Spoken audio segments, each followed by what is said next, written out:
On va essayer d'évoquer ensemble, Bezrat Hashem, le sens et la valeur de Chodesh Shvat. D'abord, il faut avoir en tête plusieurs éléments essentiels. Le premier, c'est que selon la Torah, évidemment, le mois de Shvat est le 11e mois de l'année. C'est pas puisque Adar, c'est le dernier mois de l'année, Nissan étant le premier. Donc, on arrive à la fin de l'année. D'autre part, ça c'est selon la Torah. Il faut toujours avoir en tête, mais on va y revenir, sur le fait qu'effectivement, les mois de l'année sont d'origine babylonienne. C'est-à-dire qu'en hébreu, dans la Torah, nous voyons premier, deuxième, troisième mois, etc. Mais cette appellation de dire Shvat ou d'autres est une appellation d'origine acadienne babylonienne. On a ramené, on retrouve dans Zecharia, sur le fait qu'effectivement, eh bien, dans Zecharia, le premier chapitre de Zecharia, on évoque le mois de Shvat. D'autre part, il se trouve que traditionnellement, eh bien, nous évoquons chez les Mexicains. C'est quoi acadien? Acadien babylonien. C'est un des dialectes babyloniens. Okay. D'accord? Très ancien. Le fait est, c'est que on raconte, donc chez les Mekoubalim, qu'en fait, puisque vous avez 12 mois, vous avez 12 facettes, encore une fois, de la présence d'Akadosh Baruch Hu. C'est-à-dire qu'en fait, ce qui se passe, c'est que chaque mois, on a un travail particulier, un élément particulier dans la révélation d'Akadosh Baruch Hu. On a 12 tribus, c'est 12 manières de révéler la parole d'Akadosh Baruch Hu. Quand on a une année embolismique, évidemment, eh bien, on a aussi la 13e tribu, puisque Yosef a 2 tribus, n'est-ce pas? Donc, est ajouté Ménaché et Ephraïm entre Adar Aleph et Adar Bey. Souvent eu l'occasion de le rappeler sur le fait que quand on arrive effectivement à la fin de ce qu'on va appeler Adar Aleph, et qu'on voit qu'il pleut encore, alors on va rajouter Adar Bey. Pourquoi? Parce qu'il est fondamental, on l'apprend d'ailleurs cette semaine dans la paracha, il est fondamental que, eh bien, Pessah commence au printemps. D'accord? Chodesh Aviv. Donc, il y a aussi un lien ici qui est fondamental entre la dimension eh bien, physique, concrète, matérielle, le rapport à la terre, et à la fois dans les développements, dans les bouleversements spirituels qui peuvent animer, encore une fois, l'humanité par le prisme du peuple juif. Maintenant, il se trouve que vous avez un ouvrage qui est traditionnellement rattaché à Avraham Avinu, qui semble avoir été écrit plutôt par Rabbi Akiva, qu'on appelle Sefer Yetzira. D'accord? Sefer Yetzira, ce qui est très intéressant, c'est qu'il d'abord il est écrit en hébreu, deux, c'est une allusion, un usage de lettres et de combinaisons de lettres et donc de chiffres, qui fait que si effectivement, eh bien, vous l'utilisez comme il se doit, vous pouvez créer un être humain. D'accord? Je n'ai pas dit façonner, je n'ai pas dit une grossesse. Je parle de créer un être humain. D'accord? C'est très pratique, c'est très sympa, sauf qu'en réalité, évidemment, le comprendre, déjà, c'est déjà pas mal. D'accord? Maintenant, dans ce rapport-là, vous avez un rapport aux différents mois. Justement, chaque mois est donc rattaché à une tribu. Chaque mois, puisque Akadosh Baruch Hu a créé le monde avec des lettres, donc on a aussi une lettre qui est rattachée à ce mois de Shvat. Et puis, on a un membre du corps humain. Puisque quand on parle de l'art sphérotique, on a un rapport droite, gauche, etc. Donc, on a aussi un rapport eh bien, à un membre humain, un comportement même qui va être significatif au mois de Shvat. Et enfin, on a aussi une tribu qui est rattachée au mois de Shvat. D'accord? Ça, c'est les grandes lignes de ce que nous avons essayé d'aborder ensemble. Une fois que nous aurons bien saisi cela, alors on va s'interroger sur un deuxième postulat, à savoir le nouvel an, n'est-ce pas? Comme il est coutume de l'appeler, le nouvel an de l'arbre, justement. Ouais, c'est de l'arbre et pas des arbres. Puisqu'on dit Rosh Hashanah Leilan. On n'a pas dit Rosh Hashanah Leilanot. D'accord? Donc on va essayer de comprendre. Ben oui, c'est ça tout le problème. C'est que je suis un révolutionnaire. Et dans la Gemara, il y a écrit Rosh Hashanah Leilan. Il n'y a pas écrit Leilanot. Mais c'est ce qu'on utilise. Non, c'est parce que moi j'utilise. D'accord. Je sais. Ah, voilà. Mais on dit donc le nouvel an de l'arbre, mais la question elle demeure, pourquoi est-ce qu'effectivement, si on dit le nouvel an de l'arbre, alors pourquoi est-ce qu'on utilise un pluriel? Il faut comprendre cela. Puis troisième question qui m'intéresse et qui m'interpelle par rapport à cela, c'est effectivement le fait qu'il y ait une controverse entre Beth Hillel et Beth Shammai. Quand est-ce que c'est? Est-ce que c'est le 1er du mois de Shvat ou le 15 du mois de Shvat? Nous célébrons cette réalité-là le 15 de Shvat, puisque la halakha est selon Beth Hillel sur ce point. Mais il n'empêche qu'on évoque Beth Shammai. D'accord? Ça, on va en parler après. Pour l'instant, quand nous évoquons les différents éléments qui sont rattachés au mois de Shvat, alors d'abord, on parle au niveau de la lettre de la lettre tzadik. D'accord? Je vous dis les choses, après on va essayer de comprendre de quoi il retourne. Au niveau du comportement, nous parlons d'une expression, d'un comportement qui va ce qu'on va appeler al-ita. C'est quoi al-ita? Al-ita, c'est un petit peu, comment dirais-je, se goinfrer. C'est manger, mais avec. Manger avec. Comment ça se goinfrer, se goinfrer, gargantuesque. D'accord? On dit l'islol. Hein, tu es en train de gragner. Tu n'es pas en train de manger réellement, tu es en train de te remplir la panse. D'accord? Achat, donc d'avaler. Puis enfin, vous avez, avant d'avancer, vous avez au niveau des membres du corps humain, nous avons, eh bien, nous parlons, quand on dit membres du corps, nous parlons de Kurkevan. Kurkevan, c'est quoi? Pour un animal, on va appeler ça le gésier. C'est les Kurkevanim. Pour un être humain, on appelle ça la rate. C'est bon. Les Kurkevanim. Oui, c'est la tomate. C'est bon. C'est de la viande, quand même. Ils appellent Génon Israël pour découvrir. Il est fait. C'est le gésier. On est en train de parler du corps humain. Ah, pardon. Le gésier ou la rate? C'est les deux. C'est le gésier quand on parle d'un animal, c'est de la rate quand on parle d'un être humain. D'accord? Voilà. C'est un peu le même travail, si tu veux, la même fonction qu'on va retrouver chez les poulaillers, chez les poules, le rapport au gésier, d'accord? Et qu'on va retrouver chez l'être humain, qui a tout petit truc, mais qui a aussi une valeur qui est encore une fois importante. Ben, il sert énormément en Afrique, justement. Achat. Première chose, effectivement, le rapport au Kurkevan. Que fait le Kurkevan? Il moue la nourriture. Quand je dis le gésier, c'est ce qui se fait. C'est en train de moudre, d'écraser, n'est-ce pas, la nourriture. D'indigère. Ouais, mais c'est avant la digestion. C'est avant la digestion. Le début de la digestion. Achat. Il faut bien comprendre que, on nous dit clairement, encore une fois, qu'il éparpille, enfin, son puzzle, la nourriture. D'accord? C'est son rôle. Maintenant, vous remarquerez, quand on va dire l'erita, donc granier, c'est se goinfrer, on est encore une fois dans le domaine de la nourriture. Et puis, bizarrement, on parle de la lettre qui est rattachée à la lettre tzadik. En fait, il me semble, dès maintenant que je peux le dire, on a un verset dans Michelet, dans les proverbes de Shlomo, qui dit clairement que le tzadik, il mange pour se rassasier. Tzadik, ochel, la sova nafsho. Alors que la suite du verset, c'est quoi? Ou beten rechaim tersar. Ça veut dire que le ventre du mécréant sera toujours en manque. J'ai une question à te poser. Okay. Pourquoi y a-t-il tant de gens avec des barbes et une kippa qui ont un ventre énorme? Si c'est comme ça pour le salut. La problématique, d'abord physiologiquement parlant, c'est vraiment très bien. Que je te pose. C'est pas du tout. Non, mais j'ai pas. D'abord physiologiquement parlant, il faut être cohérent. Il y a bon gré, mal gré, une réalité de gens qui en général sont assis toute la journée sur une chaise et qui du coup ont moins tendance à s'atteler à l'activité sportive. D'accord? Je ne suis pas obèse particulièrement, mais j'ai fait des tests et je dois un peu maigrir. Et c'est vrai que. Mais je parlais, toi, tu es bien. Oui. Moi, je parle de tous ces gens D'abord, il y a ce problème. Ensuite, la deuxième problématique, c'est que ce n'est pas forcément parce que tu es maigre que tu es rassasié ou l'inverse. C'est-à-dire que quand on parle, encore une fois, surtout de la nourriture, on parle surtout encore une fois, d'être rassasié.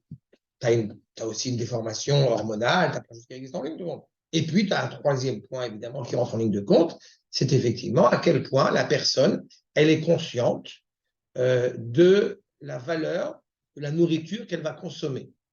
Je vais le dire autrement, quand on est à table, ce n'est pas la halakha, mais c'est intéressant quand même de le savoir. J'ai coutume de ne jamais dire à quelqu'un Bété Avon. D'accord? Je ne dis pas Bété Avon, je dis la sova. Que tu sois savéa. Que tu sois savéa, que tu sois rassasié de ce que tu as mangé. D'accord? Et ce n'est pas de moi, hein, des Haga. Je connais beaucoup de Théréphim qui sont pointilleux là-dessus. Justement, en référence à quoi? En référence à ce verset. Qui va dire Al-Aïteni? Le Midrash nous dit Esav, pour qui tout commence et se termine à son nombril, il ouvre la bouche auprès d'Yaakov, vas-y, verse. Vous avez Eliezer qui demande à Rivka, donne-moi un peu d'eau. Dans le Rambam, dans Ilchot Deot, il nous rappelle quand on boit un verre d'eau, on ne le boit pas d'une traite. On le boit, même quand on a un verre d'eau, on a très soif, on le boit au nom du Decheretz avec 2 gorgées. Enfin, on le boit en 2 temps. Ça veut dire que celui qui est tzaddik, il se préoccupe d'abord de réfléchir à la valeur de l'acte qu'il va commettre, au sens de l'acte qu'il va commettre. Il y a un point que je n'ai pas encore évoqué, c'est aussi le signe. Là, encore une fois, nous ne sommes pas du tout adeptes des signes zodiacaux, mais n'oublions jamais qu'ils ont piqué ça aux Juifs, évidemment, et que les mazalot ont un sens, encore une fois, dans la valeur dont laquelle Baruch s'exprime, et donc le travail de la créature humaine, dite évidemment d'Israël, au sein de ce mois. Le signe qui est rattaché, je rappelle, au mois de Shvat, c'est le sceau, le verseau. C'est intéressant d'ailleurs qu'en hébreu, on parle de verseau. Parce qu'en hébreu, justement, pourquoi ça s'appelle gli? Parce que son objectif, c'est justement de déverser de l'eau. L'iglot. On s'élève en reversant de l'eau. Je le dis dès maintenant, qu'est-ce que c'est que l'eau? C'est la Torah. D'accord? On n'a pas encore parlé de l'arbre, on va y arriver. Mais le fait est, c'est qu'a priori, quand on rentre dans Shvat, on est déjà 2 mois avant la Géoula, 3 mois, encore une fois, avant la mise en place de l'authenticité hébraïque. N'oubliez pas, dans la même mesure, que, justement, pourquoi est-ce que le signe du Shvat est rattaché, le signe de Shvat est rattaché au sceau? Parce qu'on raconte tout simplement que la majorité des pluies, a priori, est tombée déjà. Ce qui n'est pas forcément bon signe. C'est pour cette année, je parle. D'accord? Mais on sait, c'est une sorte de système, on sait le sort une fois de routine annuelle sur le fait qu'effectivement, on voit à peu près en Shvat comment est-ce qu'on a vu, comment est-ce que passait la pluie. Donc il faut beaucoup de prières encore parce qu'on a besoin de beaucoup d'eau encore. Je vais faire la parenthèse, mais on y reviendra. En tous les cas, vous avez clairement dans cette notion de tzaddik, c'est intéressant que le mot tzaddik, la lettre tzaddik, eh bien, elle fait partie de ces lettres qui ont aussi une lettre finale. C'est ce qu'on appelle Raphaël sur tzaddik yashar et tzaddik kafouf. Le tzaddik final, vous voyez, il est droit. Le tzaddik quotidien, au plein milieu du mot, il est kafouf. Il est courbé. Il voyait là aussi la présence de l'homme, la détermination de l'homme. Quand on pense au shofar à Rosh Hashanah, justement, vous avez une vraie question qui est posée chez Rachamim sur un shofar qui serait courbé à le jour de Rosh Hashanah ou un shofar qui serait droit. Comment faut-il être? Parfois, il est important de se courber pour garder une certaine cohérence. Tu te rappelles, on a fait quoi là-dessus? C'est exactement ça. Et parfois, il est nécessaire que le shofar soit droit. Il faut qu'on puisse dire de moi à la fin des mots, à la fin des temps, qu'il a été droit. C'est la base de toute la dignité humaine. Il est très courbé, le tzaddik. À la fin, Oui, le tzaddik final. C'est en général parce que tu es courbé que tu es droit. Oui, mais on en a déjà parlé de ça. C'est rare, encore une fois, que la personne soit à l'inverse. Tu as une kippa sur la tête. D'accord? Pour les hommes. Mais son couvre-chef qui est là pour. Tu vois? Et c'est cette réalité-là qui est importante. Donc ça, c'est par rapport au tzaddik. Par rapport à la rate, vous comprenez qu'encore une fois, il y a un processus de digestion. Encore une fois, comment est-ce qu'on va intégrer, pas seulement la nourriture au sens physique du terme, mais ce que nous allons ramener à l'intérieur. Et enfin, il y a aussi un point que je n'ai pas encore évoqué, c'est la tribu de Hacher. On va y revenir dans 2 secondes. Ça, je vous ai dit oralement. Oui, Donc, ce qui m'importe aussi, c'est la tribu de Asher. Pourquoi la tribu de Asher? Parce que, en parallèle, comme je l'ai dit, dans le sens des drapeaux, c'est-à-dire que vous savez que dans le désert, on est disposé d'une certaine manière, n'est-ce pas? Et justement, eh bien, 3 tribus devant, 3 tribus derrière, 3 tribus d'un côté, 3 tribus de l'autre côté, et vous avez le Mishkan au milieu. D'accord? Et en fait, la tribu qui est rattachée au mois de Shvat, c'est la tribu de Asher. D'accord? Bien. Donc, on va essayer d'évoquer ces problématiques-là aussi. Et avant ça, j'ajoute un point supplémentaire. Nous savons dans Sefer Devarim, n'est-ce pas, que qu'est-ce qui s'est passé à Rosh Chodesh Shvat? À Rosh Chodesh Shvat, nous sommes dans le Sefer Devarim, et Moshe Rabbeinu va s'apprêter à transmettre la Torah, toute la Torah pour la génération qui va rentrer en Eretz Israël. C'est intéressant ce qui se passe. Ça veut dire qu'on est en train de parler d'une mutation profonde, importante d'identité, où il y avait un certain déséquilibre avant, et on est en train de retrouver un équilibre.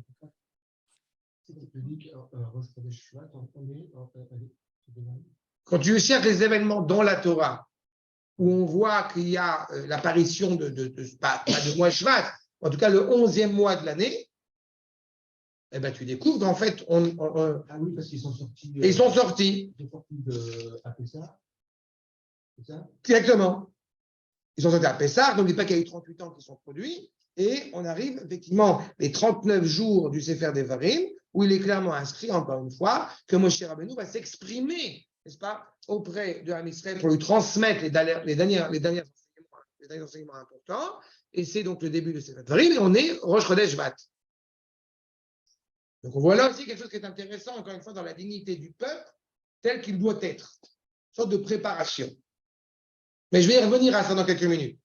Avant cela, je voudrais simplement évoquer ce que nous dit, donc, quand on essaie de comprendre la tribu de Asher, okay, dans les brachot de Yaakov Avinu sur donc, son fils Asher, il dit, je vous lis la beracha, mais Asher, Shemena Lachmo, Veuiten Maadane Melech. Donc, traduction, on voit que Asher, eh bien, il est, son pain est huileux. Et il va donner, et il va en donner une partie. Il est gâté par les douceurs du roi, des douceurs royales. Traduction, Asher est immensément riche. D'accord? En quoi le fait d'être immensément riche physiquement serait un élément, comment dirais-je, si important et si, je ne dis pas qu'il ne faut pas avoir de l'argent, mais en quoi la bracha de Asher est-elle si louable?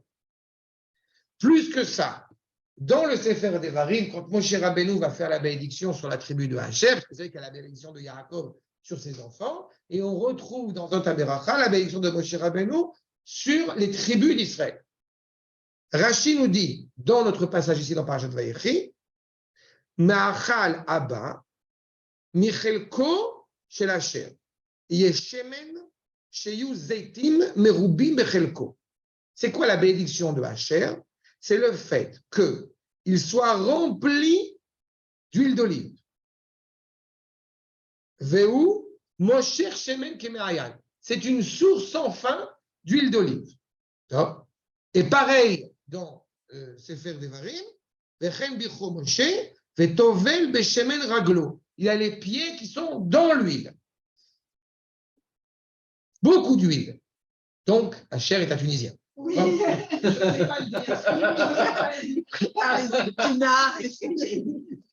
a un rapport avec l'histoire de la Shulamite?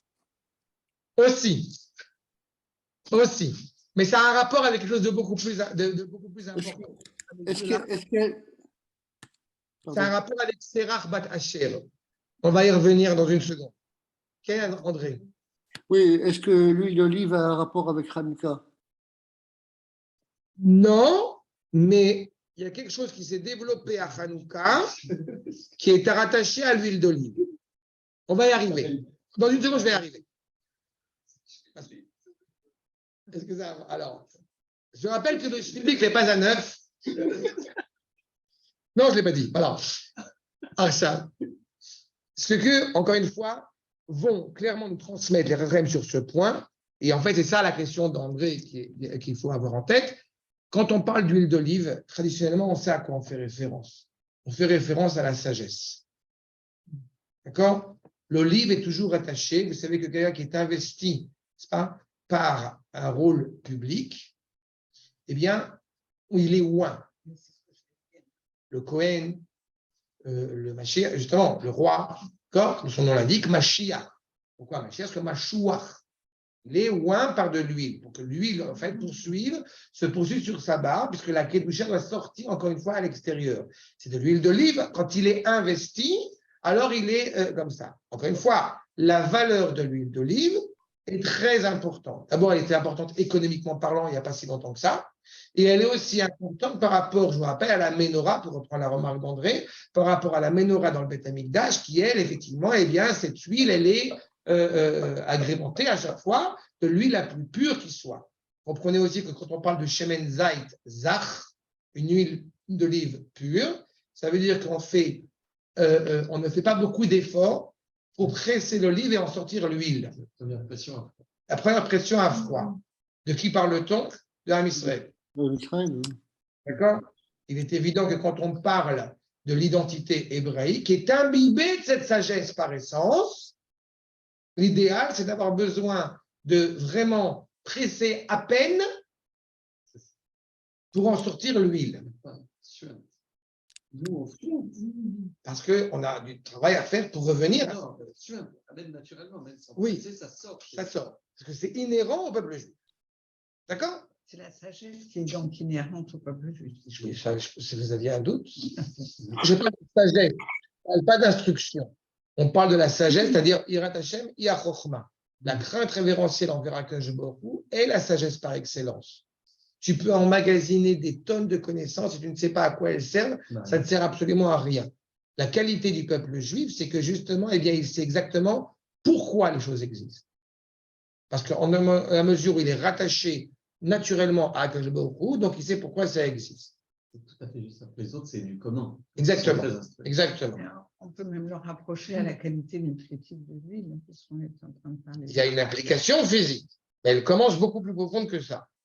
Mais je vais revenir à ça dans une seconde. D'abord, je voudrais vous livrer ce que dit le Gdushat HaLevi, le Rabbi Levi Yitzhak de Berdichev, pour qu'on comprenne pourquoi est-ce que justement, eh bien, on ne pas que Asher, Ashrei Yehotecha, c'est la même langue, c'est la même sémantique. Combien est heureux l'homme? Et la question qui est posée, est-ce que tu as besoin de beaucoup d'argent pour être heureux ou tu as besoin de beaucoup de sagesse spirituelle pour être heureux? Tout va dépendre, encore une fois, de ton rapport aux choses. J'ai envie d'ajouter un point avant de poursuivre. J'ai évoqué Serach Bat Asher. Vous savez que traditionnellement, on nous dit que celle qui a su exactement où était Yosef Hatzadik au moment de la sortie d'Égypte, c'était Serach Bat Asher. Au moment où il est temps de rentrer en Eretz Israël, celle qui continue à détenir la transmission, encore une fois, orale, des paroles d'Avraham Yitzhak et Yaakov jusqu'à notre délivrance, c'est Serach Bat Asher, qui est immensément riche et qui va rentrer en Eretz Israël. Dans la mesure où elle est capable de déceler où se trouvent les os de Yosef, vous comprenez que ce qui se cache derrière, c'est que dans la mesure où on est capable d'évoquer la délivrance du peuple juif, on connaît cette force inhérente au peuple juif de vouloir être délivré, de vouloir retrouver sa cohérence.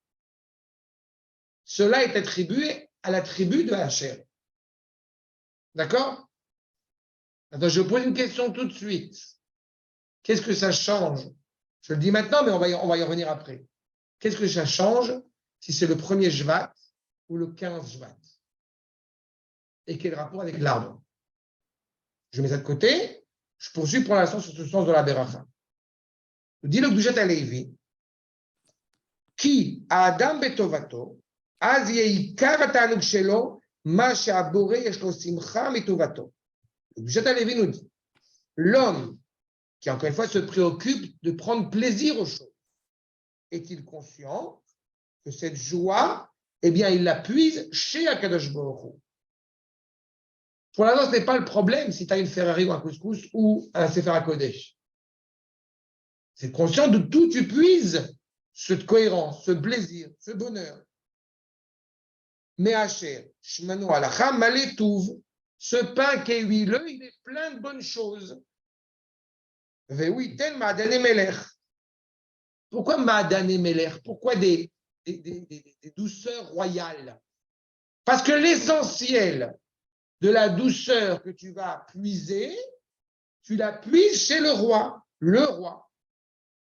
Ou la chantanu, melech, laboré barar ki umalku shel olam. Le roi authentique, le roi par essence, évidemment, Akadosh Baruch Hu. Nous dit le Kshat Alevi, Asher, il a ce privilège-là de transmettre, eh bien, cette richesse au peuple juif. Seulement, il y a un point supplémentaire qui est important. Le point supplémentaire, c'est un des commentaires du Kshat Alevi. Je ne vais pas tous vous les livrer, mais ils sont exceptionnels. Il y a un point supplémentaire que vous savez en tête certainement, c'est il y en a un avis. Pourquoi c'est important? Parce qu'il y en a un avis, il a un père qui vient de la tribu de Zvouloun et une mère qui vient de la tribu de Asher. C'est pas? Arshad. C'est quoi Zvouloun? Je vous rappelle par la même occasion, Zvouloun, c'est le commerce maritime. Je vais à l'extérieur, je rencontre les nations. À l'inverse, je viens de vous montrer à l'instant que Sérar Batacher, elle est préoccupée d'une identité hébraïque profondément authentique, donc d'une richesse qui n'a pas de nom. Cette sagesse, cette filiation qui se poursuit. Ce qui permet à Yona, quand il est présenté, n'est-ce pas, auprès des marins, de dire Ivri Anochi, de garder cet hébraïsme intact et de ne pas souiller cet hébraïsme avec d'autres olives, c'est Asher. Parce qu'il a une mère qui est inscrite au cœur de la terre d'Israël. Quand on va partir à l'extérieur, chercher cette richesse, justement, il y a un danger que je m'oublie. Que j'oublie cette sagesse, encore une fois, qui m'anime. Cette sagesse divine qui m'anime. Asher s'en préoccupe. Adkan, c'est clair? Yof. Maintenant, on peut commencer. Tu avais dit on met de côté. Maintenant, on peut commencer. Ah, d'accord. L'introduction.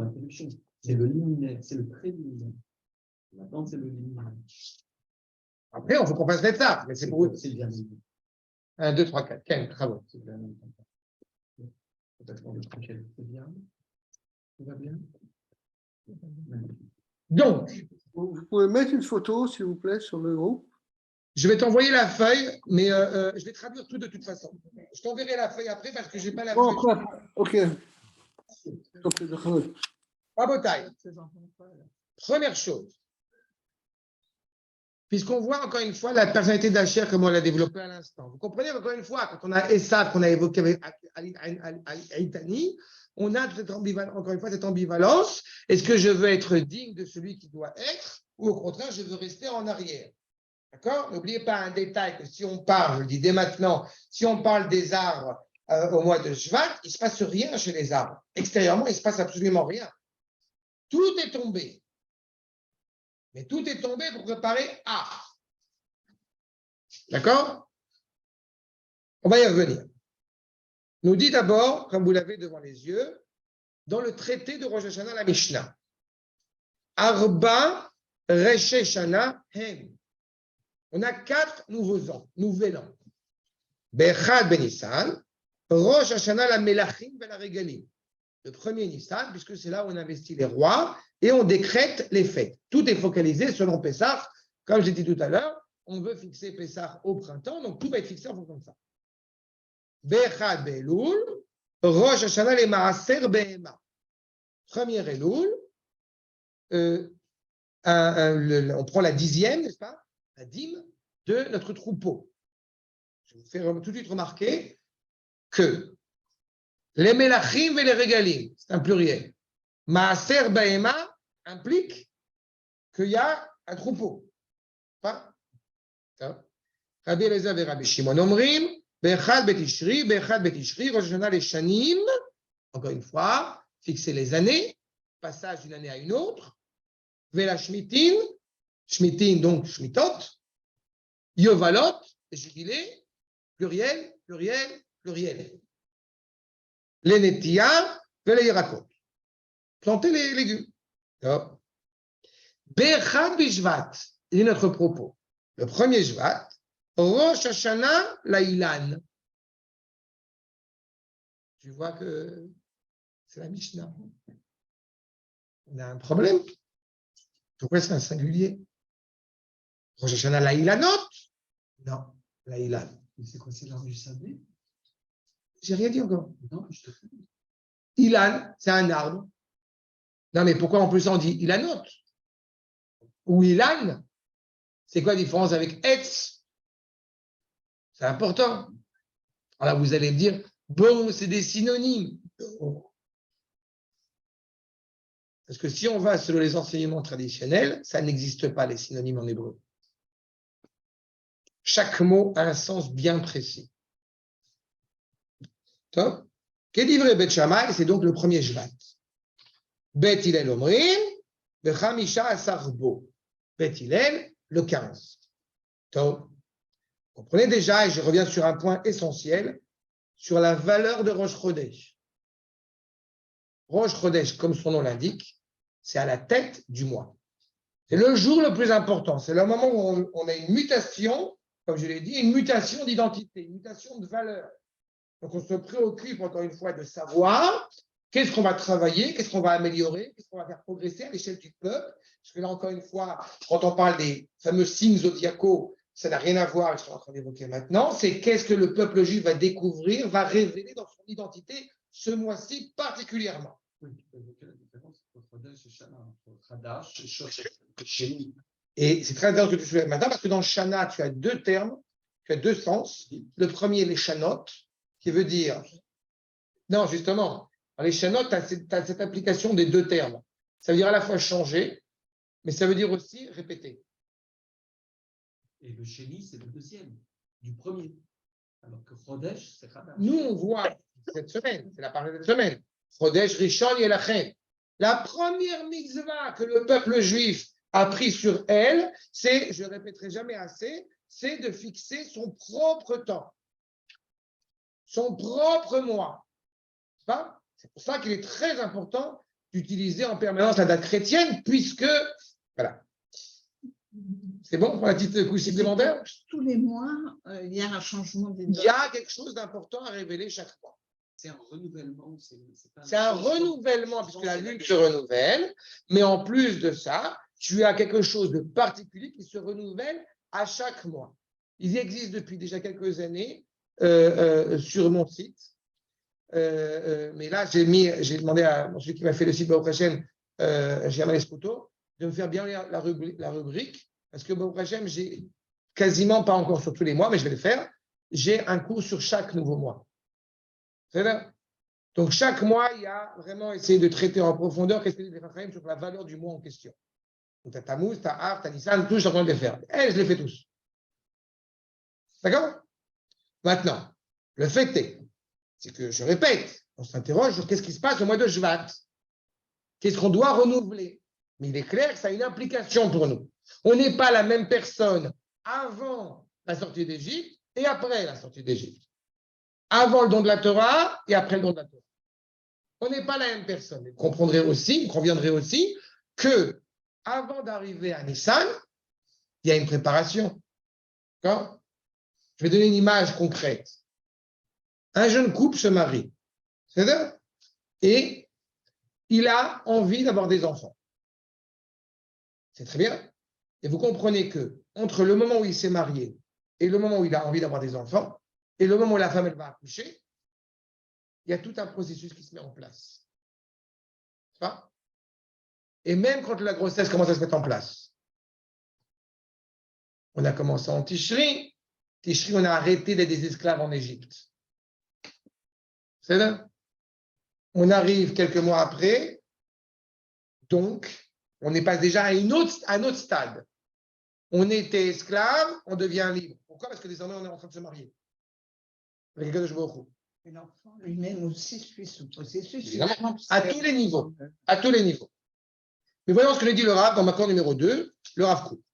Dans Enaya. Amarava, Écoulé Alma, les Rosh Chodesh, Ito le Midbar Sinaï. Quand on arrive au désert du Sinaï, on arrive aussi à Rosh Chodesh. Ça disait Beyom Hazeh. On arrive dans le désert du Sinaï juste avant le don de la Torah. On arrive Chodesh Hazeh, Beyom Hazeh.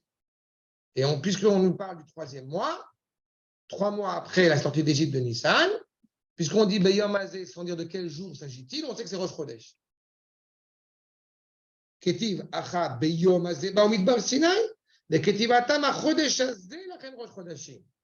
qui avaient été indiqués au mois de Nissan, que ça sera votre mois. Chodesh Hazeh. Donc on comprend que quand on dit Beyom Hazeh, c'est le jour particulier. Comme on est au mois de Sivan, donc c'est Rosh Chodesh. Et pourquoi c'est important? Mal à l'an Rosh Chodesh, Vashkan Rosh Chodesh. On dit le Rav, Chidush Azman, Mechadesh Aruach Be'adam. Qu'est-ce qui se passe dans la lune? Je vous le dis dès maintenant. Le premier jour du mois, la lune, elle s'efface. En tout cas, elle n'est pas visible. Puis elle grandit, elle grandit, elle grandit. On arrive au 15, elle est complète. D'accord? Si vous avez de la chance cette année, je crois que la nuit du Seder, on aura la pleine lune. Et juste cette année. C'est pas vrai que tous les ans pareil. D'accord? C'est quoi ta question? Parce que j'ai toutes les phases lunaires là. C'est quoi la question sur quand est-ce qu'elle est pleine? C'est là où tu te plantes. On sait quand est-ce que c'est la phase lunaire. Ben oui, je l'ai là. Non, ça n'a pas compris. Tous les ans, tous les mois, c'est pareil. Vous voyez encore une fois fonctionner en date hébraïque, à quel point c'est très facile. Donc ça veut dire que tous les pays. Non. Tous les 15 du mois, la lune, elle est pleine. C'est-à-dire, les 15 du mois, quand tu commences le premier Rosh Chodesh est fixé, la lune, Yom Keseh Chagenu, c'est Rosh Hashanah. La lune, elle est voilée totalement. C'est-à-dire, et quand vous montez les jours, okay, plus on avance, plus la lune, entre guillemets, se remplit. Du 15 au 30, c'est l'inverse. Le croissant disparaît, entre guillemets. D'accord? Évidemment, ce qui n'a absolument aucun rapport, Akadosh Baruch Hu a créé le monde avec 2 lettres, Yud et Hei, donc le 15. Ce qui évidemment n'a aucun rapport. Donc, bah oui, non, c'est facile. Purim, ce n'est pas une date pleine. Purim, ce n'est pas une date pleine. Par contre, Tobi Shvat, oui. Par contre, Sukkot, oui. Par contre, Pesach, oui. Il y a une entité totale qui se met en place à ce moment-là. Arshad. Il te dit le Rav, Chidush Azman, le renouvellement, encore une fois, du souffle présent en l'homme, Beyachid ou Betsibour, à la fois au niveau individuel qu'au niveau collectif. Keshem She, Achana le Yetziat Mitzrayim, toute la préparation à la sortie d'Égypte. She Poel et Kevira, She Chidush Haruach Be'Israël, Mi'avdut le Cherut. Passer du statut d'esclave au statut d'être libre, ça prend du temps. On remarquera entre parenthèses que dès qu'Akadosh Baruch Hu prend les choses en main, tu as évoqué Purim, dès qu'Akadosh Baruch Hu prend les choses en main, il n'y a plus de temps. D'accord? 210 ans esclavage en Égypte, en un an, tac, c'est pesé. C'est-à-dire, Purim, toute la Megillah, c'est 12 ans. L'essentiel de la Megillah, c'est 3 jours. Tout l'événement de Purim, depuis qu'Achashverosh il est au pouvoir jusqu'à la fin, c'est 12 ans. En 3 jours, tac, c'est fini. Qu'est-ce qui se passe pour ceux qui ne savent pas apprécier les bonnes choses? Pendant 2000 ans, on est en exil. En 75 ans, on devient une force concurrentielle au monde entier, au monde civilisé. Mais ça n'a rien à voir avec Akadosh Baruch Hu. C'est exactement cela. Il y a un renouvellement à l'échelle individuelle comme à l'échelle collective. Il a fallu une longue préparation à cela pour arriver à cela. Il a fallu une longue réflexion des parents pour rentrer dans cette période. Il faut beaucoup de temps pour sortir du temps. Oui. Achab, mais justement, Ut'ama im chidush hazman, c'est Rosh Chodesh. Ça convient justement à cette idée de Rosh Chodesh. C'est une préparation à, comme je vous l'ai dit, l'arbre, je dis dès maintenant, l'arbre, physiquement, extérieurement, il ne se passe rien à Rosh Chodesh. Tout est tombé. C'est le moment de la Chanita. Les branches, tout tombe pour pouvoir mettre en place le bourgeonnement futur. Et en fait, il se passe l'essentiel.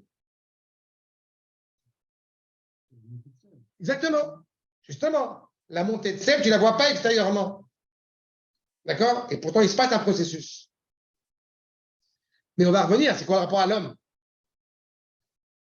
Hache Neemra, Bijvil Kach, Pirsha Mechina, Seder Haïtzia, Berosh Chodesh. On se prépare. On a appris de la même manière, je vous rappelle, c'est vraiment la page de cette semaine. On avait fait un cours sur le Korban Pessah. On a pris l'agneau à Rosh Chodesh, on l'a attaché à notre lit jusqu'au 10 du mois et on se prépare pour aller faire le Korban le 14. Parce qu'on ne fera pas le Korban évidemment avant le Brit. Donc tout ce processus-là est important. Archal, et entre parenthèses, comme mon fils m'a redemandé ça il n'y a pas longtemps, la controverse que j'ai souvent eu besoin d'évoquer, sur savoir si le sang était à l'intérieur ou à l'extérieur des frontons de nos portes. Pas? Eh bien, c'est controverse. Entre Rabbi Shimon et Rashi. Parce que Rabbi Shimon, il dit que c'est à l'extérieur, comme dans le film. Mais Rashi, il dit clairement, Oh, zikaron lachem, c'est pour vous. Alors, encore une fois, ne tombons pas dans l'écueil de croire que Akash Bokhu a besoin de savoir quelle maison est hébraïque et quelle maison ne l'est pas. Si. À quel point tu es capable, dans ton fort intérieur, je le dis à chaque fois à l'approche de Pessah, à quel point tu es capable dans ton fort intérieur de prendre une croix, de prendre un croissant et de lui cracher dessus et de le casser en 1000 morceaux. À quel point on est prêt à faire ça? Tant qu'un juif n'est pas prêt à faire ça, alors ça veut dire qu'il est encore malheureusement en état d'esclavage à l'égard de la culture environnante. Mais l'extérieur, tu le vois en trancher pas tout le temps. C'est pas ça. C'est toi à quel point tu es prêt à prendre le sang. Si tu mets sur le fronton de tes portes, tu te dis je suis prêt à sortir. D'accord? C'est comme si un juif voulant être député parlait de la fête de Noël, par exemple. Et la mezouza, on est bien dehors? Non, la mezouza, ça c'est un autre sujet. La mezouza, elle est en dehors parce que c'est le moment où tu t'apprêtes à sortir de la maison et à affronter des mutations automatiquement, qu'à ce moment-là, tu dois te remémorer que Akash Bokhu est un. Donc la mezouza. Il y a une question de savoir quand tu dois mettre une mezouza, est-ce que tu la mets uniquement sur le fronton des portes, avec bracha ou sans bracha, s'il y a un fronton, mais qu'il n'y a pas de porte. La halakha dit que tu mettras une mezouza, mais tu ne fais pas de bracha quand il n'y a pas de porte.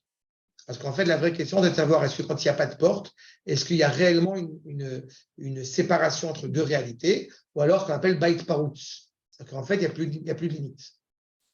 C'est ça? C'est-à-dire qu'on peut aimer plein de gens, ben, ce n'est pas forcément veut dire qu'on va les rentrer tous à la maison. Il y a une distinction entre l'intérieur et l'extérieur. Et comme j'ai coutume de dire, a priori, quand on est à la maison, on est protégé. Pas au rachet. Mais aujourd'hui, malheureusement, l'extérieur, il ne rentre plus par la porte, il rentre par le Windows. Et dans le fond, c'est ça. La mezouza, elle a ce rôle-là. D'accord? Il y a le Rashmuel Eliyahu, il a fait une bracha de Tfilat Haderech pour le Golej d'Internet. Justement pour ça. Et tu as tout à fait raison. C'est un vrai danger. Achal, en tous les cas, on voit bien que donc Rosh Chodesh, il y a une préparation pour arriver à cette sortie, à cette libération. Une fois, n'importe quelle force idolâtre qui va nous influencer peut effectivement nous faire trébucher, nous faire tomber, sombrer dans la boue. Et si on n'avait pas ce Rosh Chodesh, on aurait le sentiment qu'on ne peut que sombrer. Et quand arrive Rosh Chodesh, il y a un renouveau. C'est pour ça que l'année hébraïque n'est jamais finie. On arrive au 12e mois, au mois de Hadar, tac, il y a Nissan. On croit que ça y est, c'est la fin de l'année. Non, il y a Tishri. C'est ça. La vie, c'est toujours un renouveau. Si on est juif. Si on n'est pas juif, le temps passe. Les feuilles mortes se ramassent à la pelle. Le renouvellement, de régénération. Aussi, mais ce n'est pas que le corps, c'est toute la réalité. Oui, ce qui fait la différence. Oui, Nous aussi, on a nos... Achal. Donc, tout cela, évidemment, Chidush Haruach HaPnimi, ce souffle intérieur qui se renouvelle, chez la Hersher, les Matan Torah, qui nous prépare clairement à recevoir la Torah, qui est une parole constamment renouvelée. À force d'étudier la Torah toutes les semaines, la paracha de la semaine, je n'avais pas marre. Le problème, c'est qu'à Baruch Hashem, chaque semaine, on voit des choses absolument exceptionnelles. Voilà. C'est pas mal la Torah. Comme en plus on vieillit, on oublie ce qu'on a étudié. En plus. Ça, c'est extraordinaire. J'avais fait un cours, C'est une tout veillée nouveau. entière. J'avais fait une veillée entière à Oshana Rabbah sur l'importance d'oublier. C'est vrai. Okay. J'ai oublié. Mais c'est vrai, c'est important. Parce que grâce à l'oubli, tu permets de te retrouver, une C'est émotion. comme l'eau. Hein. Que vous avez dit que la Torah, c'était l'eau. L'eau, c'est inépuisable. Voilà. C'est pas moi, c'est Rabbi Akiva qui a dit ça. Il a dit l'eau, l'air, la vie, le boursin. Voilà. C'est quoi la différence entre le nom et le Metz? Attends, non, on va y arriver. Raoui ou Bevadaï, les chidouch shel zman. Donc, on comprend encore une fois l'importance du renouvellement du temps. Les orot, shekaet metechilat kufa chadasha commence une nouvelle période. Yoter mazira, plus exceptionnelle, bachaim, dans la vie. Ameira, bechidouch gamur, betzura ruchanit eliona. Elle va nous amener vers quelque chose de plus serein, de plus exceptionnel, de plus élevé. Voilà, l'un de Rosh Chodesh, l'un de Rosh Chodesh. Tu te sors à la sortie d'Égypte, tu retrouves une cohérence.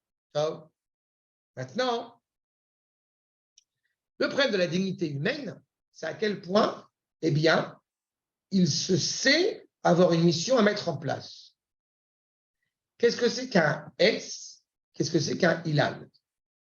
Un Etz, c'est un arbre qui n'est pas forcément un arbre fruitier. Si on veut parler d'un arbre fruitier, on va dire Etz pris. D'accord? Sinon, c'est Etz. Un sapin, c'est un Etz. Ce n'est pas un Ilan. On dit Etz Ashouach. On ne dit pas Ilan Ashouach. Mais Ilan, c'est un arbre automatiquement fruitier. Quel que soit le fruit, il est automatiquement fruitier. Mais c'est une différence du être. Parce que l'arbre, c'est un terme général, être, c'est un terme général, qui ne veut pas forcément, je le dis, signifie qu'un arbre soit fruitier. Mais si on dit que c'est Rosh Hashanah la Ilan, ça veut dire qu'on veut mettre en évidence qu'il y a automatiquement une valeur, un rôle à jouer vers cet arbre. Mais je m'interroge sur la problématique suivante. Puisque c'est le nouvel an, donc de l'arbre fruitier, c'est une réalité naturelle, biologique, qui se passe tous les ans. Pourquoi est-ce que j'ai besoin d'y accorder une importance particulière? Je n'ai pas encore répondu pourquoi c'est au singulier. Okay? Mais pourquoi j'ai besoin d'y apporter une importance particulière? Voire même, dans la tefila, on ne fera pas tachanoun. On ne fera pas de supplication aujourd'hui. C'est un jour festif. N'est-ce pas? Et puis, en plus, on peut y ajouter un point supplémentaire, cette idée assez intéressante et étrange de vouloir absolument faire un seder de Rosh Hashanah et de manger des fruits le jour de Tobi Shvat. C'est étrange, une conception. D'accord? Donc, le Shem Ishmuel, accord numéro 3. Yesh leitbonen, benyan Tobi Shvat, she'elorim botachanun. On ne dit pas une supplication le jour du 15 Shvat. Alors, ma chez Rosh Hashanah la Ilan, c'est d'avoir TV. C'est naturel.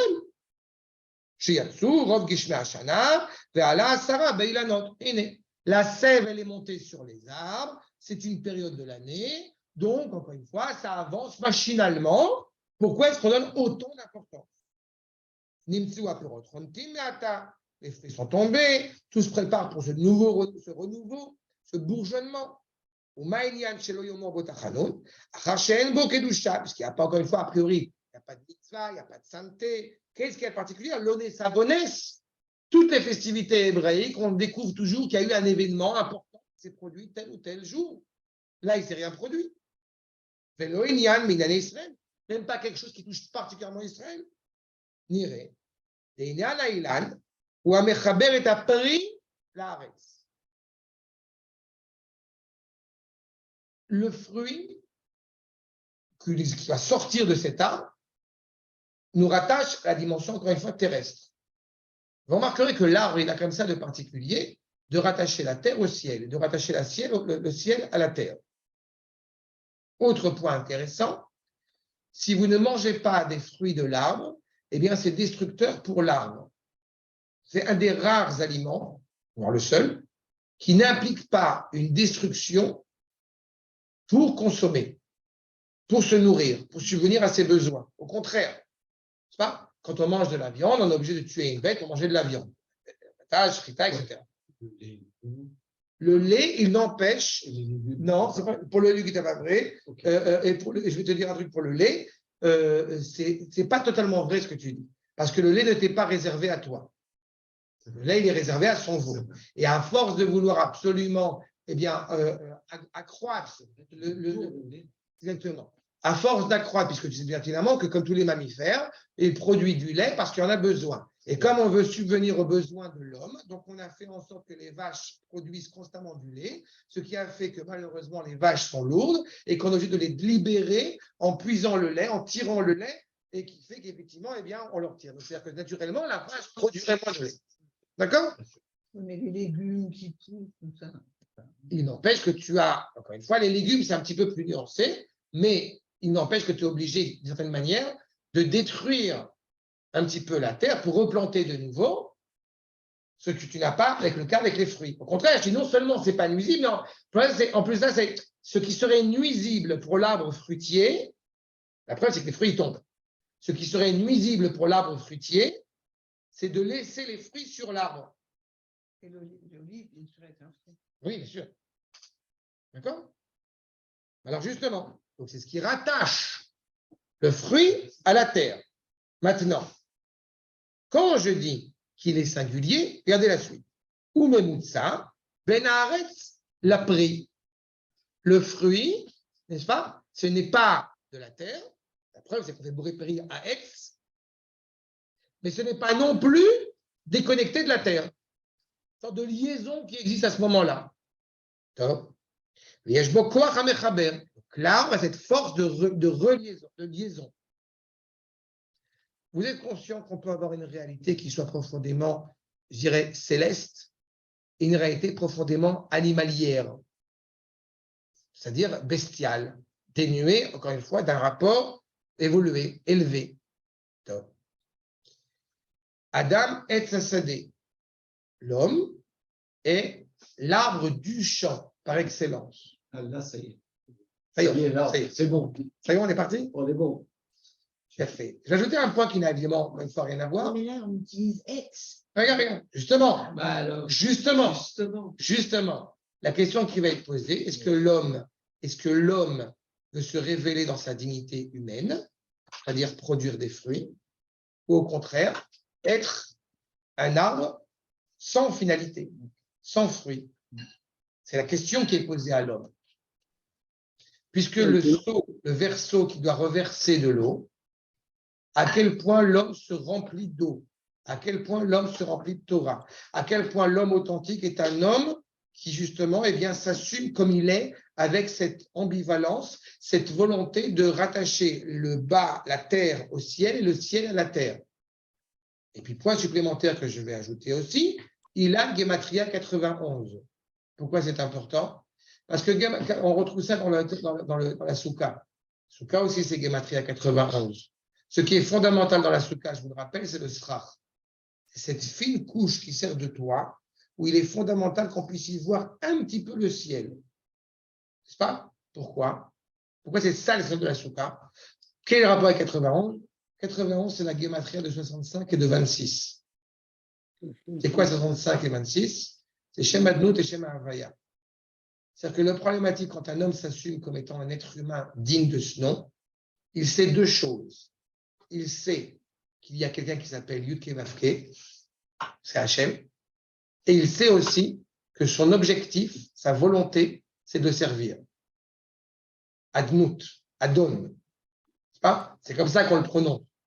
Ça veut dire qu'il est, et je suis là, ici, sur terre, pour sortir les fruits en le servant. D'accord? Quand il y a écrit Rosh Hashanah Laïlan, de qui on parle? Il a fait. C'est un singulier parce que c'est de l'homme qu'on parle. C'est là le défi qui est lancé. Avant de mettre un enfant au monde, avant d'être un géniteur, il y a toute une réflexion qui se met en place. Rabotaille, dans 3 mois, le bébé, il sort de la matrice égyptienne. On est en Nissan. Et pour arriver à Nissan, eh bien, il faut 3 mois au moins de préparation à cela. D'abord, il faut que la graine elle puisse commencer à rentrer. Quand est-ce que ça s'est produit? En Tishri. En Tishri, Nifkedou, Imaotenu. Les matriarches ont eu cette intimité en Tishri. De là, ça commence à grandir, ça commence à grossir, ça commence à se construire. C'est ce qui se passe à Shvat. On est en train de se remplir pour pouvoir déverser cette bénédiction, encore une fois, délivrer ce fruit au moment opportun. Mais alors, c'est quoi la controverse entre Beth Hillel et Beth Shammai? Je ne suis pas encore arrivé. Regardez la suite. Rav, Okay. est-ce que Adam Arishon a abîmé quelque chose en faisant la faute entre ce rapport, ce lien entre l'homme et l'arbre? Oui. Il a fait l'erreur d'aller au Technion avant d'aller à la Yeshiva. Ah, c'est ça, c'est l'Éternel. D'accord? Mais il l'a payé au prix du temps. Oui. Et le temps va permettre de rectifier et de rattacher cela.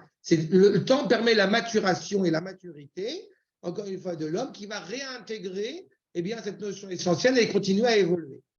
D'accord? Aller à la Yeshiva avant d'aller au Technion, c'est ce que dit notamment le Rambam. Et avant lui, le Rambam. Parce que le Rambam, évidemment, était au Technion. J'ai une autre question. Pourquoi on compare à l'arbre qui a les racines en bas quand nous, on a les racines en haut? Le Maharal de Prague. On est exactement comme un arbre, mais inversé. Ok, L'homme est un arbre à Les l'envers. racines, elles sont en haut. c'est ce que je dis. Nos racines sont en haut. Oui, C'est la pourquoi différence. on compare, mais inversé. Alors, justement, ça reprend la question que pose aussi Sophie sur le rapport à Etz ou Ilan. Je pourrais me dire, OK, puisque je suis un arbre comparé à un arbre fruitier, donc j'ai des fruits à donner, libre à moi de les donner ou de ne pas les donner. Sauf que, il y a une petite nuance malgré tout, ça va être l'image, c'est comme on aime à le dire, l'essence précède l'existence. Donc, par conséquent, que va être le rôle de l'arbre fruitier? De révéler ce pourquoi il est. Quand tu as tes racines en haut dans l'image qui est évoquée, ça veut dire que tu n'as pas d'autre alternative que de révéler ce que tu es. Vous comprenez la nuance? C'est ça le point. Arshad, regardez la suite. Niré Shiramaz Yesh Gematria, donc il y a une Gematria, Shelo Ilan, Gematria, Tzadik Aleph. Voilà. Parce qu'il l'a découvert sur le tas. Avec Béni Lévi. Mais j'ai souvent dit ça. L'essence précède l'existence et l'existence permet la révélation de l'essence. Oui. D'accord? Quand il a dit que être libre, ce n'était pas pouvoir faire tout ce qu'on voulait, mais vouloir faire tout ce qu'on pouvait. Oui. C'était exactement D'accord. ça. Mais nous, on sait que ce n'est pas une utopie. C'est ça toute la nuance. Donc, Kemispar Shnei Shemot Havaya, n'est-ce pas? Les deux noms d'Akadosh Baruch Hu, 26 et Adnout, 65. Asher, Shamaim Va'aretz, Metiachasim Elem, Chibur Shamaim Va'aretz, le lien entre le ciel et la terre. Akadosh Baruch Hu, c'est le nom propre d'Akadosh, c'est le nom propre. Yud Ke Vav Ke, c'est le nom propre d'Akadosh Baruch Hu, donc c'est tel qu'il est, c'est son nom propre. N'est-ce pas? Votre père s'appelle Messaoud, n'est-ce pas? Il n'empêche que pas une seule fois, vous allez appeler Messaoud. Messaoud Pachulski. Oui. C'est quand il monte à la Torah. Messaoud Yankele. D'accord? Quand, encore une fois, il est Messaoud, mais d'un point de vue du fils, on le reconnaît que en tant que papa. D'accord? Yud Kevavke, Adnout. D'accord? Archa. Évidemment, de là, n'appelez pas votre rabbin mon père. Ça n'a rien à voir. Archa. Maintenant, donc, Maouto chez les Raïdan. Qu'est-ce qu'on voit concrètement? L'essence même de cet arbre, dans la réalité matérielle, d'Ilmad à la Rouchanuto. On voit au niveau physique, on doit en tirer des enseignements spirituels plus élevés. C'est ainsi que l'homme, comme il est dit et allégoriquement parlant, Adam est hasadé. Et je reprends sur la notion de et hasadé, c'est pas et sadé, c'est et hasadé. D'où les racines qui sont en haut. Parce qu'il est naturellement rattaché à ce qu'on appelle Sadeh. Qu'est-ce qu'on dit dans la Soda? Qu'est-ce qu'on appelle dans la Torah Hasadeh? Arabaït. C'est Yitzhak, l'Israélien par excellence. Parce qu'il est né en Israël, meurt en Israël, jamais quitté Israël. C'est Hasadeh, Etz Hasadeh. Et aussi, évidemment, au sens plus ésotérique, j'ai envie de dire, c'est évidemment l'arbre du champ du Gan Eden. D'accord? Achab, qui Surat Adam ou les Chaber Elionim Batartonim. L'essence même, encore une fois, du rôle de l'homme, je n'ai pas dit de l'ange, je n'ai pas dit de l'animal, c'est de rattacher le haut avec le bas. C'est le Ivri. Ivri, exactement. C'est ce qu'avait commencé avant Avinu. D'accord. Be'asha yesh neshama me'elionim, c'est qu'est-ce qui constitue l'homme? Aleph, d'accord, qui va faire Adam, la chair, le chair et de sang. Adam, c'est celui qui va rattacher, n'est-ce pas, le nom d'Akash Baruch Hu et lui permet de résider sur terre. Ça a à voir avec les descendent d'abord avant de remonter? Oui, parce que. Attends. Non, On arrive. Parce que quand tu dis, justement, ils descendent d'abord avant de monter, c'est parce que ça veut dire qu'ils sont ici en Eretz Israël. C'est pas? On y arrive. Mais Elionim, les gouffres nocéan neshama et tartonim. Le corps porte en lui la neshama qui vient du haut. Ça, c'est Adam. D'accord? On peut choisir d'être un animal. Alors, je dis, Esav. D'accord? Je m'en fous de mon yetzer, je m'en fous de travailler ma morale. J'ai faim, je veux bouffer, donne-moi à manger. Ça, c'est le rachat qui a toujours faim de toute façon. Achat. Maintenant, nous, on veut être attachés à notre neshama. Les filles à nous, il y a un tout bishvat. On comprend pourquoi c'est effectivement tout bishvat, on dit Baltachanoun. Parce que chez Ouzman Simcha et Israël, un jour de joie exceptionnel pour Israël, qui veulent honorer Akadosh Baruch Hu, mais Beyrout lève avec un cœur contrit, avec un cœur élevé vers Akadosh Baruch Hu. Velo Bekrirut Ruach, ou Mitzvat Anashim et Lumada, et certainement pas comme des gens qui, entre guillemets, feraient des actes pour servir Dieu, mais d'un point de vue purement technique. C'est pour ça que je dis que le danger, encore une fois, il n'est pas dû que aux gens loin de la Torah ou proche de la Torah. On est tous animés par cela. Où mon identité hébraïque se révèle pleinement. Maintenant, la question qui demeure, c'est que pourquoi est-ce qu'on donne aussi autant, au-delà des mitzvot qui sont inhérentes à tout bishvat? Première chose, pourquoi est-ce qu'effectivement on donne autant de valeur à Eretz Israël? Parce que c'est ça qui sort. Pourquoi est-ce que quand on parle de tout bishvat, on parle du seder de tout bishvat, et combien il est important d'acheter des fruits d'Eretz Israël d'Afka? Enfin, quel est le rapport? On parle de la dignité de l'homme. Bah, en fait, pour répondre à cela, on a un Talmid Chacham qui s'appelle le Rabbi El-Sirtis, qui est un maître de halakha. Et dans la bénédiction que nous faisons après à manger des fruits d'Eretz Israël, étrangement, on fait une bénédiction assez étrange. Je vais le dire autrement, très simplement, tel que je l'ai appris de mes maîtres. Est-ce qu'on vit pour manger ou est-ce qu'on mange pour vivre? D'accord? A priori, comme on est des gens religieux, donc, eh bien, on n'a pas le choix, il faut manger, parce que sinon on va mourir. Donc, eh bien, on mange pour vivre. D'accord? Bien fait. Tout ça, c'est vrai pendant 2000 ans en Koutslav. En Israël, on profite. En Israël, on doit vivre pour manger. Ah, d'où le gros ventre, j'ai une réponse. Non, alors justement, oui, évidemment, mais tu vas voir. Regardez le macron numéro 4. Tema, alors, Kdushat haaretz, הנשפט מקדושת הארץ העליונה, היא נשפט גם בפירותיה שיונקים מקדושת השכינה השוכנת בקרב הארץ. Tu manges les fruits d'Eretz Israël, c'est pas? Étrangement, voilà, on va dire autrement.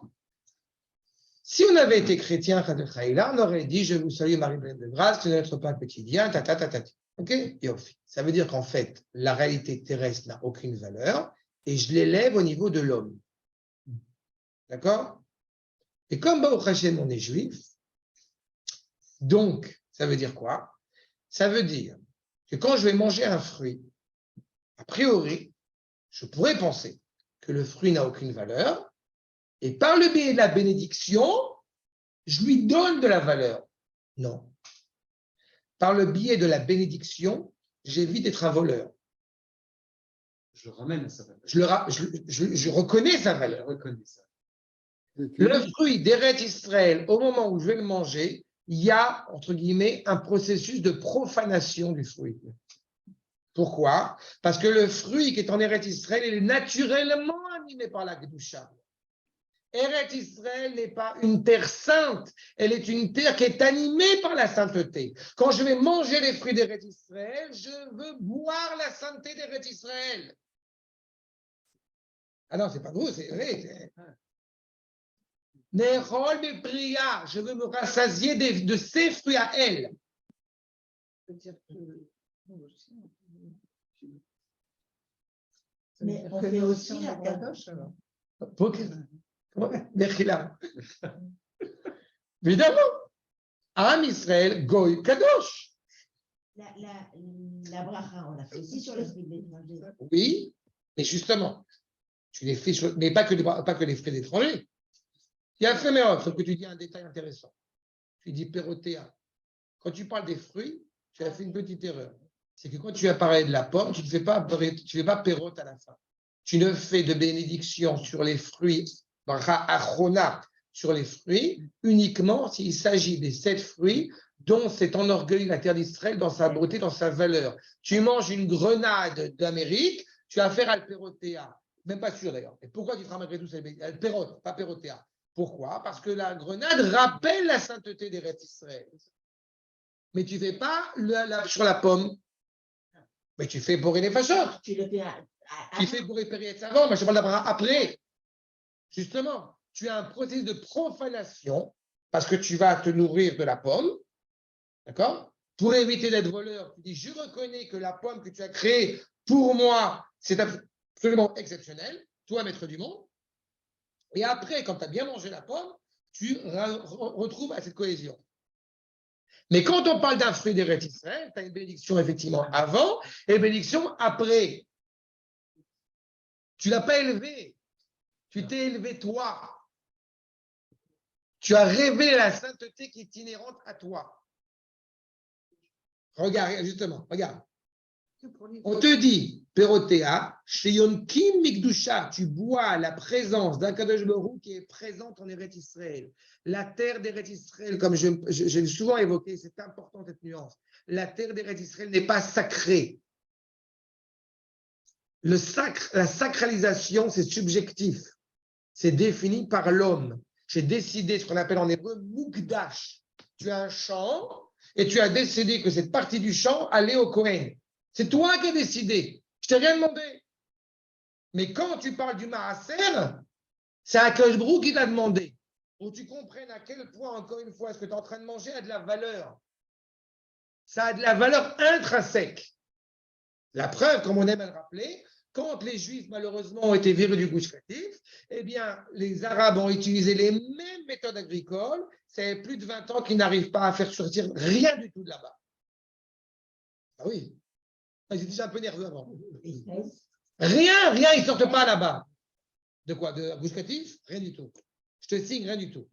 Rien du tout. Rien du tout. Ils ne viennent pas du Gush Katif. Ils ne mangent pas des fraises arabes en plus. Tu vas faire ça? Peu importe, ça ne vient pas du Gush Katif. Je vous dis. Pourquoi? Parce qu'ils ne réussissent pas. Pourquoi ne réussissent-ils pas? Parce que la terre d'Eretz Israël ne peut pas donner de bénédiction à ceux à qui, encore une fois, ils n'appartiennent pas. Vous savez pertinemment que Mark Twain dans le Brad Dionneson, de Chateaubriand, de Lamartine, de Pierre Loti, dans le Journal de Jérusalem, qui ont dit clairement, encore une fois, que la terre d'Eretz Israël pendant 2000 ans a été en désolation totale. Elle redonne ses fruits au peuple qui la mérite, donc le peuple juif. Il a fait l'année de la Shemitah, c'est le Shabbat de la terre d'Eretz Israël. Non, les fruits qui sortent maintenant, après Tou Bishvat, c'est déjà plus Shemitah. Et pour tout Bishvat, on pourra. Oui, apparemment, c'est déjà, la plupart sont déjà récoltés bien avant. Mais c'est une vraie question. Mais la valeur justement de la 7e année, pourquoi est-ce que les fruits d'Eretz Israël, en particulier la 7e année, ne peuvent pas sortir d'Eretz Israël, selon, encore une fois, la Shemitah, comme il faudra la faire, parce qu'ils ont une sainteté encore plus importante. Même la peau, tu ne vas pas l'acheter facilement à la poubelle. Il n'y a aucun fruit dans le monde qui fonctionne selon comme ça. plus on sait apprécier la valeur et la douceur des fruits d'Eretz Israël, plus automatiquement on s'assume dignement en tant qu'être humain. C'est ça que ça veut dire. Regardez la suite. Non, attends. OK? Comment, scientifiquement, ce que vous avez dit, par exemple? Oh, non. Si, je veux savoir. Scientifiquement parlant, Oui, moi, je... scientifiquement parlant, c'est incompréhensible. Est-ce qu'il y a des recherches? Non, c'est Tu prends en arabe, tu prends la Voilà. Israël, ça donne rien. C'est scientifiquement incompréhensible. Incompréhensible. Incompréhensible. Ne prenez pas les gens qui ont essayé de s'installer en Eretz Israël pendant 2000 ans pour des abrutis finis. Tu as des jardins anglais exceptionnels. D'accord? On a des Français, le pays agricole par excellence comme la France. Les croisés, ils n'ont pas essayé ici de s'implanter? Ça ne marche pas. Et ça ne peut pas marcher. Quand est-ce que ça commence à marcher? Même parmi ces populations dites non juives, à partir du moment où le peuple juif est revenu sur sa terre. Là, ça peut bouger. Mais scientifiquement parlant, tu lis la Torah, voilà. Non, moi j'ai pas besoin de scientifique. Non, mais je te répète, ce n'est pas compréhensible. Ce n'est pas compréhensible. Donc je ne cherche même pas à chercher ça. Ce n'est pas compréhensible. On dépasse le rationnel. Parler de scientifique à ce moment-là, c'est pas juste réduire la valeur intrinsèque et essentielle de ce que le peuple juif par rapport à sa terre. Il y a une fertilité. La réalité, le résultant de cela, elle est là, elle est devant tes yeux. Le premier Rachid de la Torah, je te rappelle. Le monde viendra en disant cette terre, vous l'avez volée avec violence. On leur dira c'est pas vrai. La terre, elle appartient à Kadosh Baruch Hu et il la donne à celui qui mérite de droit. C'est tout. Arshab, Verken, Nicha. Regardez ce qu'il nous dit. Au moment où Machnissim Bibrachazo, quand on va entrer ce fruit, faire la bénédiction, Nuchal, Mipriya, Venisba, on va se rassasier, Mitouva. Là, pour ta question scientifique, quand tu manges quelque chose, il y a des glucides, des protéines que tu perçois de cela. C'est pas? Là, on est en train de te dire c'est des métaprotéines. Ouais, mais toi, tu as des lipides, là. Vous gardez des lipides, tout ça. C'est du Be'achila terotea. métalipide. Nizonim mikdusha tashechina mitarata venishba betuga. On se rassasie. Je me rassasie de manger ces fruits. Et encore plus, évidemment, en prenant du plaisir. Adkan, c'est clair pour ce point? Et il me reste une dernière question sur le mois de Shvat et surtout des Shvat. Pourquoi est-ce que la différence entre Beth Hillel et Beth Shammai? La vraie question, c'est de savoir est-ce que j'aime Eretz Israël quand je vois la sève qui commence à monter et qui se met en place, ou j'aime Eretz Israël parce que j'aime Eretz Israël? Mais c'est ça la difficulté. Beth Hillel, il pense au peuple tout entier. C'est plus facile d'aimer Akadosh Baruch Hu quand on commence à voir la lune pleine, qui est évocation de la royauté de David, que quand on voit rien et que tout est dans l'obscurité. Regardez ce que nous dit le Bnei Issachar. Ine, Chidusha Levana, Be Chidusha, Bechodsha, Nekuda. La lune, quand elle va se renouveler, c'est un point quasiment invisible. Umosefet Bemadrigat, Yom Achar Yom. On ajoute chaque jour, c'est pas, une dimension supplémentaire jusqu'à la Birkat Levana et bien après. Ad Shetamod Al Miloa Betedva, jusqu'au 15. Ve'inyan Achidush Miatchalat Achodesh. Alors que le mois a déjà commencé, on s'est déjà en train de se renouveler. Mais on n'est pas encore arrivé à l'apogée. Umosefet Bechol Yom, Dimayon HaTorah She'adam Mi'atzmo, Yossi Bechol Yom Yoter Sechel Muskal, Ad Yotzi Mikoach El Afoal, Mashéu Bekoach Sechel Mishmato. Explication. Quand on est en hiver, la volonté première, c'est d'être chez soi au chaud, sous la couette, et de ne rien faire, puisque les nuits sont plus longues que les jours. Eh bien, la réalité, c'est de savoir, est-ce que pendant cette période-là, où on a l'opportunité de pouvoir plus étudier la Torah, parce que justement, dans cette période hivernale, est-ce qu'on va le faire ou non? C'est ça la question qui est posée. On saura dans 10 minutes quand les petits vieux vont donner. Progressivement, Et étudier. Non, je pense pas.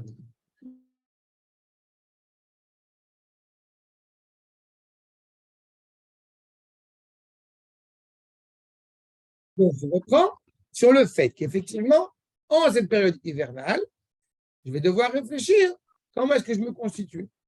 Ou alors le monde avance, et donc je commence à avoir encore plus cet engouement à l'égard de la Torah, plus je vois cette luminosité, ou au contraire, je ne la vois pas, et malgré tout, je suis capable de me renforcer.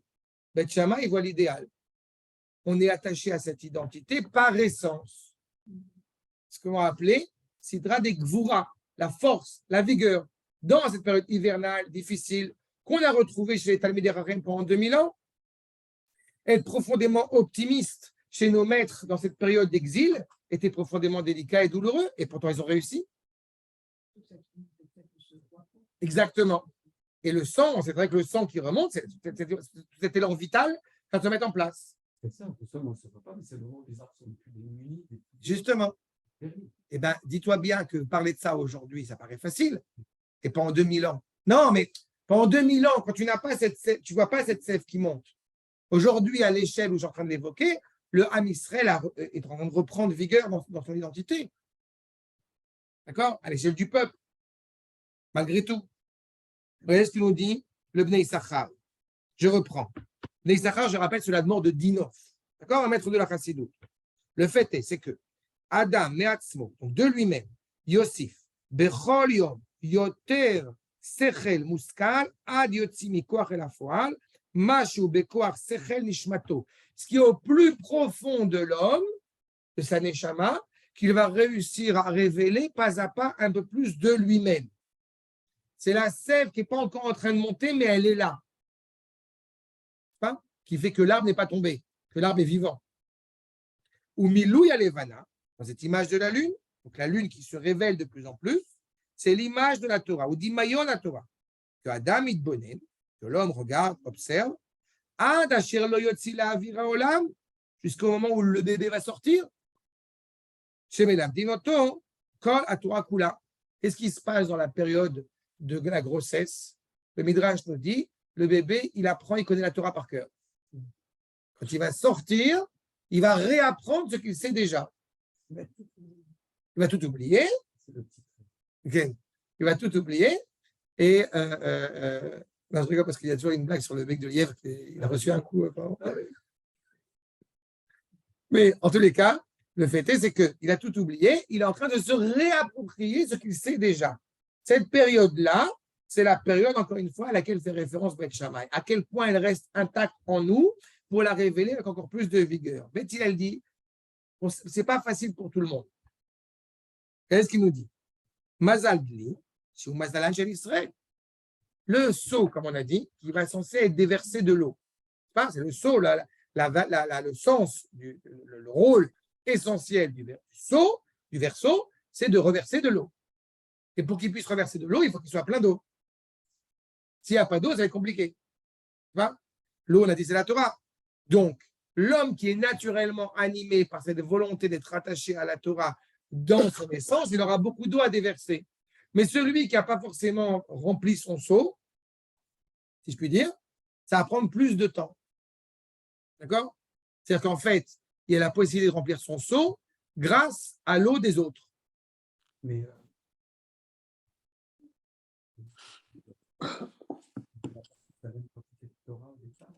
c'est pas une histoire ensuite de savoir comment. Oui, mais comment tu vas la révéler? Enlever les écorces, enlever les... Non, mais comment tu vas les révéler? Il n'empêche que tu as ta propre identité aussi qui est importante à révéler. Tu as ta propre identité, c'est ta façon et ta force. Oui, mais c'est l'ajout que tu vas rajouter à la Torah du peuple. De révéler le fruit, ce que tu as dit. Oui, mais tu vas rajouter à la Torah du peuple. D'accord? J'avais déjà cité, c'est une autre occasion, mais j'avais déjà cité le fait que le grand-père du Frida te dit que tout celui qui habite en Eretz Israël est considéré comme étant un tzaddik. Et tout celui qui habite en Chutz La'aretz est considéré comme étant un rachat. C'est dur comme phrase. Mais à la réalité, on sait à quoi il fait référence. On peut être un rachat au niveau individuel en Eretz Israël, mais du fait même que nous soyons en Eretz Israël, nous rend tzaddik au niveau collectif.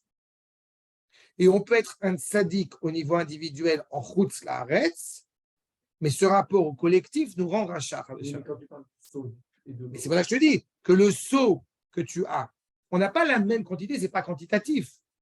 Chacun de nous, comme on l'a dit, les 12 tribus, etc., chacun de nous a une facette de la révélation de la parole d'Akadosh Baruch Hu dans le monde. D'accord? Mais à cela, tu ajoutes un point essentiel, c'est à quel point, eh bien, je m'efforce de le révéler.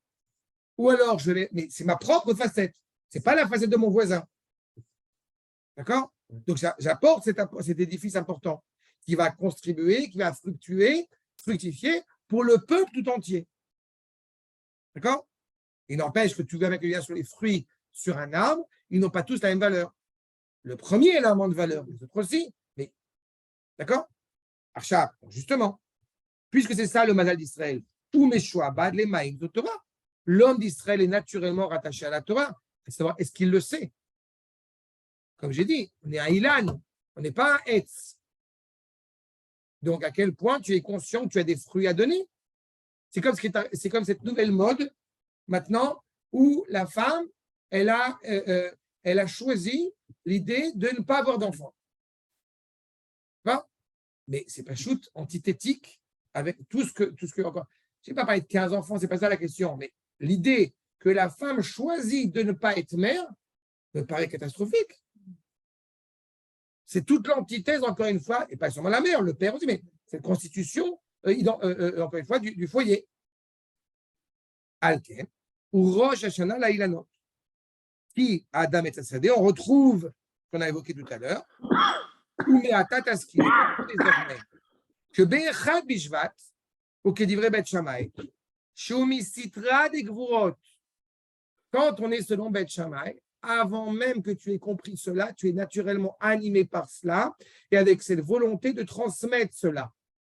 Ça veut dire, entre guillemets, que tu n'es pas aidé d'Akadosh Baruch Hu. C'est toute la dimension d'Avraham Avinu, comme vous le savez, qui va révéler le chesed. Et pour révéler le chesed, Avraham Avinu, justement, eh bien, il est Eitan Ezrachi. Il est fort, il est puissant, il est honorifique. Parce qu'il avance devant Akadosh Baruch Hu. Je fais ce que j'ai à faire, et comme je suis tellement convaincu, conscient que c'est vrai et que c'est juste, Akadosh Baruch Hu suit. Il faut de la gvoura pour ça. D'accord? Ça, c'est Beth Shammai. Mais Beth Hillel, il pense aussi à l'échelle du peuple tout entier, et il comprend la complexité. D'abord, on n'est pas tous Avraham Avinu. Mais il avance. C'est un tel amour, il avance avec un Oui, c'est ça. Là, si je te dis, Tedvar, Bo ou d'Ivry, Beth Hillel, Shem Misitra de Chesed Ava. L'amour d'Akadosh Baruch Hu. Comme j'ai dit, Akadosh Baruch Hu, il a créé le monde avec deux lettres, Yud et Hei. Donc, quand on arrive à Tedvar, on avance, mais on a l'amour d'Akadosh Baruch Hu qui nous soutient derrière. Donc, c'est plus facile à gérer à l'échelle du peuple tout entier. N'est-ce pas? Ça, c'est le postulat, encore une fois, de Kodesh Vat. Et alors, on se remet au rachet dans le contexte d'il y a maintenant plus de 80 ans, avec un maître que vous connaissez, le Rav Kook. Comment est-ce qu'on va goûter les fruits, justement, en évoquant Tobi Shvat? Il est de la nièce, un peu quelqu'un. Ezrat Hashem. On espère. En tous les cas, il y a deux manières. Il y a une manière d'aborder la Torah, parfois avec force, avec dureté. Il faut faire attention, c'est une mitzvah. Comme je disais tout à l'heure, on mange pour vivre. Fais une mitzvah, ça va te faire des comptes, des points pour le monde. Et puis, il y a manger pour vivre. Je suis heureux de faire le bien. Pourquoi? C'est comme ça. Ouais, mais quand même, c'est quoi ton intérêt là-dedans? Réponse, le kiff. Le Rav, d'accord, numéro 6. Mitzvah. L'it'om bapé malé. C'est une mitzvah de goûter avec une bouche pleine. Mita'anoug, metikoud, ziv, akedusha, aranana, chez les Rêtes Israël. Le plaisir. On est en train de s'interroger, est-ce qu'on a le droit de sortir ou pas de sortir en Chutz La'aretz? Mais je suis à chaque fois en train de me tirer les cheveux là-dessus. Bon, ce qui m'en reste. Parce qu'on est en train de, on n'est pas en train de, on a réduit la qualité d'aimer Eretz Israël à un rapport de pouvoir ou pas pouvoir de sortir. Juste appuie. Un Pessa. Juste chauffe-moi. Dans les stations. Juste chauffe-moi. Dans les stations de ski. Juste chauffe-moi. Nous qui sommes Juste chauffe. Je te dis. Juste allume. Juste appuie sur le bouton. T'as compris? Juste appuie-le. Il y a un mec qui s'appelle le Rambam, il n'est pas très connu, qui dit clairement, puisque encore une fois, on sait pertinemment que Shabbat est plus. Je rappelle pour la même occasion, on sait pertinemment évidemment que Shabbat, c'est important. La cache-route, c'est important. C'est très important. C'est vrai que c'est important. Sauf que, petit détail intéressant, si jamais ta femme, elle fait le Shabbat et tu ne fais pas Shabbat, tu ne divorces pas. Tu manges cachère, tu ne manges pas cachère, tu ne divorces pas. Tu veux monter en Eretz Israël, elle ne veut pas, tu divorces. Tu ne lui donnes pas l'Aktuba. En plus. Tu donnes l'Aktuba, mais sans l'argent. C'est-à-dire. Mais Eretz Israël, ce n'est pas très important non plus. C'est-à-dire. Voilà. Shoot. J'ai pris l'image que j'ai reçue de mes maîtres sur le rapport qu'on a à l'égard de son épouse. C'est-à-dire. Puisque, mais quoi, il n'y a pas d'endroits qui sont beaux dans le monde? Évidemment qu'ils sont beaux dans le monde. Quand je suis en train de me demander si j'ai une femme plus belle que ma femme ou moins belle que ma femme, j'ai déjà un problème dans mon couple. Il n'y a pas de femme plus belle comme ma femme. Le rapport que j'ai à l'égard d'Eretz Israël, c'est celui-ci. Je vis sur ma terre. Il n'a pas dit mange parce que c'est une mitzvah, fais des comptes, n'oublie pas la bracha. Mais tu dois avoir envie de faire une bracha.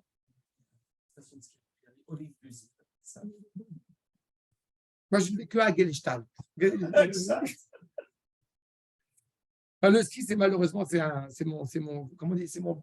Tu es comme péché mignon? Mais je ne sors pas en cause de l'arrêt. Mais si je pouvais faire du ski, bref. Mais le ski, c'est le ski. C'est la petite. C'est la petite. Ah non, je suis. Non, mais à chaque fois, les élèves, ils savent. Je leur dis à chaque fois. J'attends qu'on fasse la guerre de Réchout, de conquérir des territoires en plus d'Eretz Israël. Et non, mais on peut commencer par des choses, des endroits au hasard, quoi. Mirabel, Val Thorens, les deux Alpes, Courchevel, et voilà. Albertville. Voilà, on fait une. En tous les cas, Viva Kedusha, Aranana, c'est l'Eretz Israël, un air, encore une fois, vivifiant, pas d'armorique, mais d'Eretz Israël. Qu'est-ce qu'il me dit le Rav? Il faut transmettre ça au monde entier. Au monde entier, comprenez évidemment le peuple juif ici. D'abord, on est à plus de 80 ans.